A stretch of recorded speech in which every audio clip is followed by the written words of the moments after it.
So in this Visme tutorial video, I'm going to be showing you guys how to create scatter plots on the Visme application. So once you have Visme opened up on your device, go to the bottom right and press on the blue circle with the white plus icon. Then under project type where it says charts and graphs right in the middle, simply just press on that. Now where it says gauge chart, area chart, etc., just slide this bar all the way to the right until you come across an option that says scatter plots right here. Once that is done, press on scatter plots. Now what you can either do is either have a blank template for scatter plots, or what you can do as well is actually view a pre-built template within the Visme app. So if you want to scroll down and view and see one that you want, you can go ahead and select on one that you want, or what you can do also is just press on blank template. So we're going to go ahead here and just do this one right here of ice cream.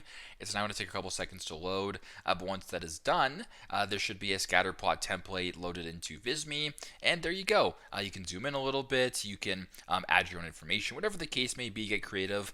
This is your time to create your own scatter plot, but it's a pretty straightforward process. That's how you guys can create scatter plots on Visme. Thanks again for watching, and I hope this video helps.